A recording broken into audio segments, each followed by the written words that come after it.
Selamat pagi Bu Sela dan teman-teman. Perkenalkan, nama saya Maila Pingga Ovid. Saya dari Prodi Psikologi semester 5. Saya akan mempresentasikan mengenai alat peraga. Alat peraga yang saya gunakan adalah PPT atau PowerPoint. Karena menurut saya, dengan menggunakan PPT akan mempermudah kita untuk memahami suatu materi, atau lebih tepatnya PPT sangat bagus untuk digunakan sebagai media bahan ajar. Di sini saya membawakan tokoh Hans J. Eysenck tentang disposisional. Nah, sebelum kita memasuki teori dari Eysenck, lebih bagusnya kita mengenal biografi Eysenck terlebih dahulu. Hans J. Eysenck memiliki nama lengkap yaitu Hans Jürgen Eysenck. Beliau lahir di Berlin, Jerman pada tanggal 4 Maret 1916 dan meninggal pada tanggal 4 September 1997 di London. Eysenck juga dikenal sebagai tokoh intelijensi, kepribadian, ilmu politik, psikiatri, dan terapi behavioris. Teori Eysenck. Teori Eysenck didasari oleh faktor-faktor fisiologi dan genetik. Eysenck juga menganggap bahwa perbedaan kepribadian berasal dari warisan genetik. Karena dengan demikian, Eysenck tertarik dengan adanya perilaku temperamen.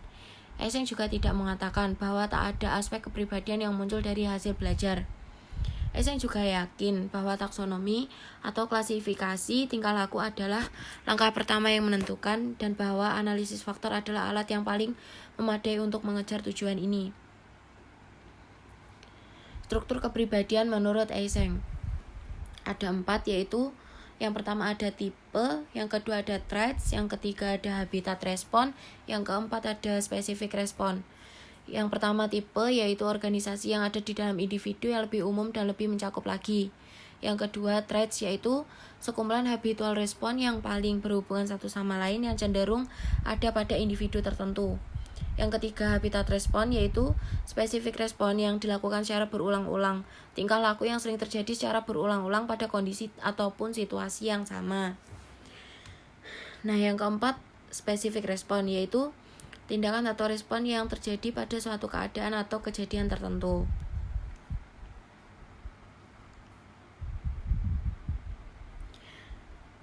Nah, selanjutnya ada jenis-jenis traits. Eysenck juga menemukan dan mengkolaborasikan 3 tipe. Masing-masing tipe merupakan sekumpulan dari 9 traits dan semuanya ada 27 traits. Nah, ini ada tabel-tabel tipe-tipe ekstraversi, neurotisme, psikotisme, dan traits masing-masing. Yang pertama ada ekstraversi, memiliki traits yaitu sosiabel, lincah, aktif, asertif, mencari sensasi, riang, dominan, bersemangat, dan berani. Yang kedua neurotisme, yaitu memiliki traits yaitu cemas, tertekan, berdosa, harga diri rendah, tegang, irasional, maju, murung, dan emosional. Psikotisme memiliki traits yang pertama yaitu agresif, dingin, egosentrik, tak pribadi, impulsif, antisosial, tak empatik, kreatif, dan keras hati. Selanjutnya ada dimensi kepribadian. Eysenck memiliki 3 dimensi kepribadian, yaitu yang pertama psikotisme, yang kedua ekstraversi, yang ketiga neurotisme. Menurut neurotisme dan psikotisme itu bukan sifat patologis, dan 3 dimensi tersebut adalah bagian normal dari struktur kepribadian. Ketiganya bersifat bipolar. Yang pertama yaitu extraversion versus introversion, yang kedua neurotisme versus emotional stability, yang ketiga psikotisme versus impulse control. Kombinasi neurotik dan ekstraversi serupa dengan tipe kepribadian yang diusulkan oleh Galen Hippocrates. Jika neurotisme dan ekstraversinya tinggi, maka kepribadian yang terjadi adalah kolerik. Jika neurotik tinggi dan ekstraversinya rendah, maka yang terjadi kepribadiannya yaitu melankolik atau sedih. Jika neurotiknya rendah dan ekstraversinya tinggi, maka kepribadian yang dimiliki adalah sanguin. Jika neurotik rendah dan ekstraversinya rendah, maka kepribadian yang dimiliki adalah pragmatis. Introvert versus neurotik cenderung memiliki simptom-simptom kecemasan, depresi, fobia, dan obsesif kompulsif. Disebut dengan mengidap gangguan psikis tingkat pertama atau disebut dengan disorder of the first kind.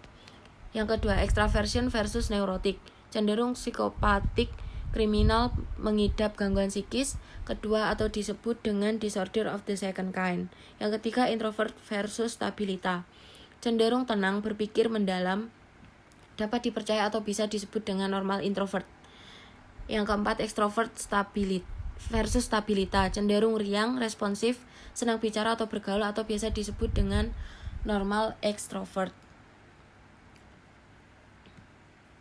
Nah, selanjutnya di sini ada ciri-ciri dari kepribadian melankolis, kolerik, flegmatik, sanguin, dan orang tersebut memiliki ciri-ciri dari introversi atau ekstraversi. Perkembangan kepribadian dari teori Eysenck.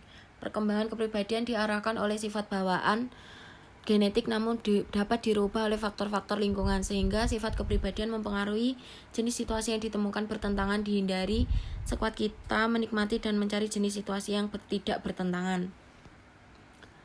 Dengan adanya sifat, dengan mudah akan memandu kita mengarah ke lingkungan tertentu dan menjauhkan diri kita dari lingkungan lain, dan mempengaruhi perilaku, pengalaman, dan pembelajaran yang kita temui, dan karenanya membentuk secara tidak langsung apapun yang kita dapatkan, sesuatu yang kemudian terasa berlawanan dengan aspek-aspek.